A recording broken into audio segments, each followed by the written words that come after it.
Srinivasa Govinda Shri Venkatesha. Hi, welcome back to our YouTube channel. ಎಲ್ರಿಗೂ ಶುಭೋದಯ ಅಂತ ಹೇಳ್ತಾ ಇವತ್ತಿನ ವ್ಲಾಗ್ ಸ್ಟಾರ್ಟ್ ಮಾಡ್ತೀನಿ. ಇವತ್ತಿನ ವ್ಲಾಗಲ್ಲಿ ನೀವು ನೋಡ್ದಿರುವುದು ತಿರುಪತಿ ದೇವಸ್ಥಾನದ ವ್ಲಾಗ್ ನೋಡ್ತಾ ಇರೋದು.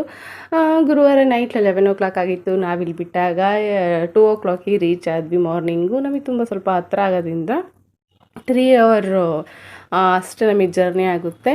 2 ಗಂಟೆಯಿಂದ 4:30ವರೆಗೂ, ಬೆಳಗಿನ ಜಾವ 4:30ವರೆಗೂ ನಾವು ಕ್ಯೂ ನಿಂತ್ಕೊಂಡಿದ್ವಿ. ಜಸ್ಟ್ ಟಿಕೆಟ್ ತೊಗೊಳೋದಕ್ಕೋಸ್ಕರ ಕ್ಯೂ ನಿಂತ್ಕೊಂಡಿದ್ವಿ. ಇಷ್ಟು ಕ್ರೌಡು ಯಾವತ್ತೂ ನೋಡಿರಲಿಲ್ಲ ತಿರುಪತಿ ಹೋದಾಗ. ಸ್ವಲ್ಪ ಎಷ್ಟೇ ಕ್ರೌಡ್ ಇದ್ದು ಸ್ವಲ್ಪ ಬೇಗ ಟಿಕೆಟ್ ಸಿಗೋದು. ಬಟ್ ಈ ಸರಿ ಮಾತ್ರ ತುಂಬಾ ಸುಸ್ತಾಗೋಯಿತು ಟಿಕೆಟ್ ತಗೊಳಕ್ಕೆ ಹೋಗಿ. ಅದು ಬೇರೆ ಪಾಪ ಬೇರೆ ಇದ್ದ. ನಮ್ಮ ಗಾಡ್ ಗ್ರೇಸು ಸ್ವಲ್ಪನೂ ಏನು ಕಾಟಕೊಳ್ಳಲಿಲ್ಲ, ಸುಮ್ಮನೆ ಇದ್ದ. ಟಿಕೆಟ್ ತಗೊಳೋರ್ಗು ಅವನು ಕೂಡ ನಮ್ಮ ಜೊತೆ ಎಚ್ಚರಾಗಿದೆ, ಏನು ಕಾಟ ಕೊಡಲಿಲ್ಲ, ಸುಮ್ಮನೆ ಇದ್ದ. ನೋಡ್ತಾ ಇರ್ಬೋದು ಇವತ್ತಿನ ವ್ಲಾಗಲ್ಲಿ ಎಷ್ಟು ಕ್ರೌಡ್ ಇದೆ ಅಂತ ಅಂದ್ಬಿಟ್ಟು. ಟಿಕೆಟ್ ತಗೊಂಡು ಹೊರ ಬರೋಷ್ಟೊತ್ತಿಗೆ 4:15 ಆಯಿತು. ಆಮೇಲೆ ರೂಮ್ ಕೂಡ ಬುಕ್ ಮಾಡಿದ್ವಿ. ರೂಮಿಗೆ ಬರೋಷ್ಟೊತ್ತಿಗೆ 4:45 ಆಯಿತು. ನಮ್ಮ ರೂಮ್ ಕೂಡ ತುಂಬ ಸಖತ್ತಾಗಿತ್ತು. ನಮಗೆ ಫ್ರೈಡೇ ಮಾರ್ನಿಂಗ್ 3 ಗಂಟೆಗೆ ಟಿಕೆಟ್ ಸಿಕ್ತು. ತಿರುಗಿನ ಅಂದರೆ ಸಾಟರ್ಡೆ ಮಾರ್ನಿಂಗ್ ನಮಗೆ 3 o'clock ನಮಗೆ ಎಂಟ್ರೆನ್ಸ್ ಅಲೋ ಇದ್ದಿದ್ದು. ಬಟ್ ನಾವು 12:45 ನೈಟ್ ಅಂದರೆ ಫ್ರೈಡೇ ನೈಟೇ ನಾವು ಕ್ಯೂ ನಿಂತಿದ್ವಿ ಮತ್ತೆ ದರ್ಶನ ಮಾಡೋದಕ್ಕೆ. ಬಟ್ ಬೆಸ್ಟ್ ಎಕ್ಸ್ಪೀರಿಯೆನ್ಸ್ ಅನಿಸುತ್ತೆ. ಇಷ್ಟು ಕ್ರೌಡು ಇಷ್ಟು ಯಾವತ್ತೂ ಕೂಡ ಇರಲಿಲ್ಲ. ನೈಟು 12:45 ನಿಂತಿದ್ದು. ಮಾರ್ನಿಂಗ್ ದರ್ಶನ ಮುಗಿಸೋದಕ್ಕೆ ಎಕ್ಸಾಕ್ಟ್ ಮಾರ್ನಿಂಗ್ 6:35 ಆಗಿತ್ತು. ಫುಲ್ ಎಲ್ಲ ಪ್ರಸಾದ ತೊಗೊಂಡು ಹೊರ ಬರೋದಕ್ಕೆ 8:45 ಆಯಿತು ಅನಿಸುತ್ತೆ. ಐ ಥಿಂಕ್ ಬಂದು ಟಿಫನ್ ಮಾಡ್ಕೊಂಡು ಹೊರಡೋಕ್ಕೆ ಫುಲ್ ಸುಸ್ತಾಗೋಯಿತು. ಪಾಪು ಬೇರೆ ಇದ್ದ, ಹೆಂಗೋ ಏನೋ ಅಂದ್ಕೊಂಡ್ವಿ. ಬಟ್ ಸುಮ್ಮನೆಗಿದ್ದ. ನಮ್ಮ ಪುಣ್ಯ ಅದು. ನಮಗೇನಿಷ್ಟು ಟಯರ್ಡ್ ಅನ್ನಿಸ್ತು. ಪಾಪ ಚಿಕ್ಕ ಮಗು, ಅವನಿಗೆಷ್ಟು ಟಯರ್ಡ್ ಅನಿಸ್ತೋ ಗೊತ್ತಿಲ್ಲ. ತುಂಬ ಕೇರ್ಫುಲ್ಲಾಗೆ ನೋಡ್ಕೊಂಡ್ವಿ. ಆದರೂ ಆ ಕ್ರೌಡಲ್ಲಿ ನೋಡ್ತಾ ಇರ್ಬೋದು ಇವತ್ತಿನ ಲಾಗಲ್ಲಿ ನಿಮಗೇನೆ ಗೊತ್ತಾಗುತ್ತೆ.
చూడు నేను మరీ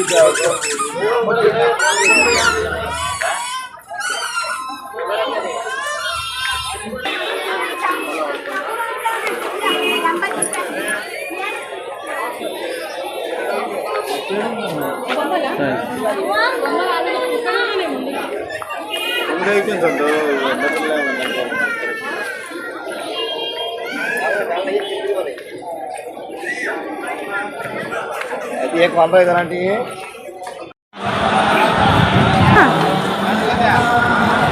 Gracias.